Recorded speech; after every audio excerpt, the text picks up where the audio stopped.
and welcome to the Bucket List Show. I am Tammy Crandall with Journey Venture Travel and Tours and Barron Real Estate, and I'm here with my co-host Rebecca Denise with Real Estate Services through Barron Real Estate as well. And the intention of our show, the Bucket List Show, is to serve you so we can help you fill your bucket to live your most abundant life. And what that means for each and every one of you and us here today as well really has a lot to do with where you're at in your life and what bucket you're trying to fill. You know, whether that's buying a new home, or you're wanting to go on that first cruise, or you want to just simply paddleboard for the first time. So by all means, we are so glad to have you as a part of our show today. And we're excited about our guest. Our guest for today is Calvin Johnson with VCITA Home Inspection and Services. Welcome, Calvin. Well, thank you. Glad to be here. So glad to have you. So tell me a little bit about how you got started with what you're doing with VCITA. Well, pretty much started probably about 15 years ago when I was building homes all in 3 states. And I said, you know what?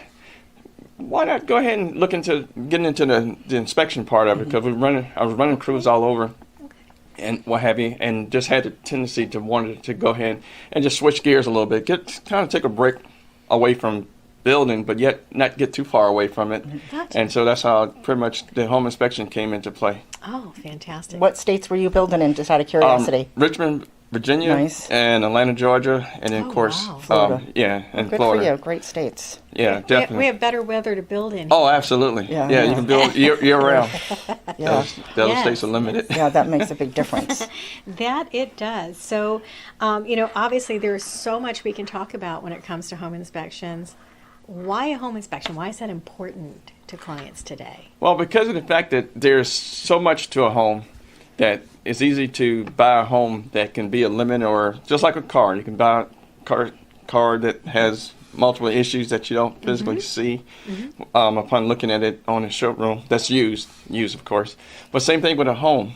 And so if there's property that people have lived in and things they haven't maintained, and you're looking at it for probably a half an hour, and you're going to live there. Once you make a decision, you're going to be living there for a long time, more than a half an hour, and then you to discover those things are big, or those problems didn't get fixed, or the people who live in those problems. Yeah, that's true. Yeah. People go in and they look at the house for, half hour, then they want to buy it, and then they'll call 3 days later, like, what did that kitchen look like again? Or could I come in again? Or we That's spend more true. time trying on dresses than we do buying a house sometimes. Yes, or shoes. Or shoes, yeah. Yeah. So, do you recommend an inspection on every property that someone buys, regardless if there's financing involved? Absolutely. Okay. Even on new construction, because we're finding that in a lot of the new construction, things that are not completed or done properly, and so just as much as older problem. Right. I mean older property. We're finding things that are not completed, or people come in and do things themselves. Kind of like a handyman type Right. thing. And those things can be, of course, dangerous for the next family that's moving into that home if they're not aware of it. Now, is there an advantage for a seller of a home to have an inspection done before they sell? Absolutely, because we find oftentimes that even people that's been living in a home for years never noticed a problem, that we're able to point out problems that they didn't know, or things that they could have had fixed. That makes sense. And could have been a lot easier on them to sell it, and it doesn't hold up the closing when you know what's wrong with your property. That's true. So you That's true. pretty much negotiate And that. sometimes it's a matter of updates in code. Right, exactly. Some things are grandfathered in, but it's still good to know whether or not you got something that's up to code, or something that needs to be, put up to code that's better Of for our course. safety, safety and for your health and for other reasons. When ahead. When you do a home inspection, you actually go into the attic and crawl around and. Right, yeah. Okay. Yep, we pretty much do. We use thermal imaging Okay. cameras, and the industry has really came a long ways as far as with technology, and we're pretty much on top of the technology for today. What is the thermal imaging? I don't know what that means. That's where you're able to see heat loss, and you're able to see water damage. Okay, perfect. Where you can't see with your human eye, but you can see with thermal imaging or Oh, thermal very cameras good. That's and good. infrared cameras and stuff Okay, like that. cool. Okay, neat. So with those things in mind, and we talked about some very basic things that you mentioned the word maintenance, and sometimes it's just a matter of proper maintenance for a person's home. So what are some things that you recommend, whether a person intends to sell their home, in the next few months, or if they intend to sell a home in the next few years? What are some things that they should be doing on a regular basis to maintain their home properly? Pretty much, I would almost go with a yearly inspection, Okay. where it's just we come in for about a half an hour, and we take a look in those areas and stuff that you normally don't go. Most people don't crawl on the roofs.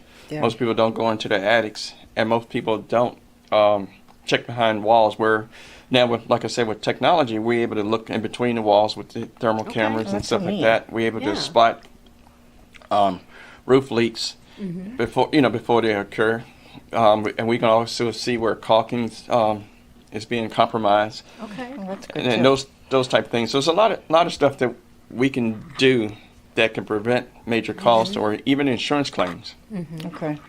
Well, and I'm sure, some of those things are a result of, it's easy for a home to settle here in the state of Florida, yes? Yes, absolutely. In fact, they settle before you move in sometimes. That's right. That's true. Yeah, that's just because it's really on wet ground, right? Because I'm from up north, so that's the difference here. Right, It yeah. just kind of sinks. Well, what's going on, what we're finding is that the soil that they're building on is being compacted properly, but after it's being compacted, that is several weeks or even a month later before the concrete is poured on top of that Gotcha. compacted soil. So that soil that was once compacted is now no longer compacted. It's now compromised and stuff. So then you go, they pour concrete over uncompacted soil, build a home.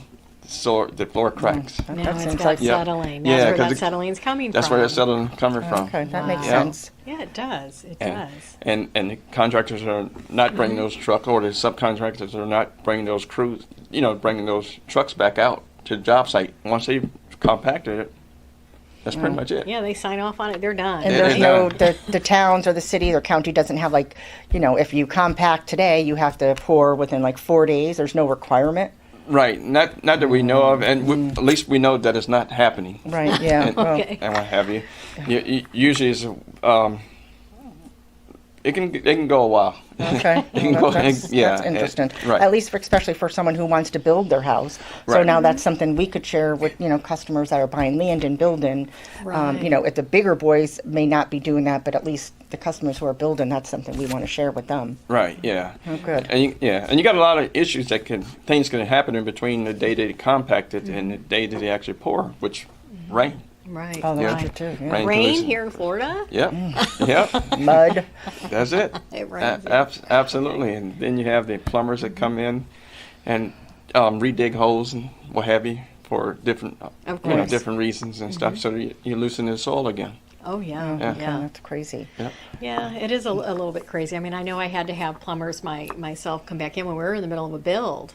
Things were not set properly on Right. the actual drawings. Right. So we had to have a plumber come in and cut through concrete, move things back by 1.5 feet. It was really quite crazy. Yeah, that's a big deal when they make a mistake. Yeah, it does. So those things, it's great to stay on top of a build. Right, When yes, you have absolutely. that, and if you personally can't do that, that you really have somebody who can at least Right. kind of Help you keep with an it. eye on it for Right. you, whether that's your fellow realtor, who's Mm-hmm. kind of overseeing that for you, or an inspector that you might be familiar with. Right. That brings up an important point, right? Which is insurance. Yes, that's got to be a nightmare. Oh yeah. Yeah. And we're Especially here. We're definitely busy with the insurance inspections Okay. because insurance companies they're decreasing the life expectancy of their roofs Oh. and stuff. So when 15-year-old roof or 20-year-old roof now to the insurance company is really no longer what they want to insure against. Right. But how does that work? Because if you have a roof, it has, a life expectancy of 15 years. You go to the bank says, okay, you need to have a certain amount of expectancy. for the mortgage. Right. And then the appraiser looks at it and says, the life contingency is good. So how come the insurance industry could just say none of that applies? Like, I know you can't answer that directly, but Right. how does that impact all of this for everybody? Well, it makes it tougher for the homeowner now, because now you're replacing your roofs in 20 and 25 years, which sometimes roofers are given those warranties. The insurance companies are not allowing or using it, or not implementing those warranties and stuff. That's a shame. Yeah. So now people are losing their policies, which we both know that. But And that really has a lot to do with the roof type, whether you're looking at standard shingles or a metal roof or bare tile roof. Tile, those timelines can vary, right? Right, yeah. All of Okay. them at different times. so when they and- call you in, is it the insurance company who's asking you, or is it the customer? We have both. Both. Okay. All right, because we work for some of the bigger insurance companies. Okay. And so if we do inspection for Citizen, State Farm, Allstate, Okay. so we hit all of those companies, or all those companies contract us out Right. to do the roof inspections or verify or walk Okay. around, and then of course you can hire us as directly yourself, and then we can do those reports, and then of course submit those reports to whatever carrier you might have. Right.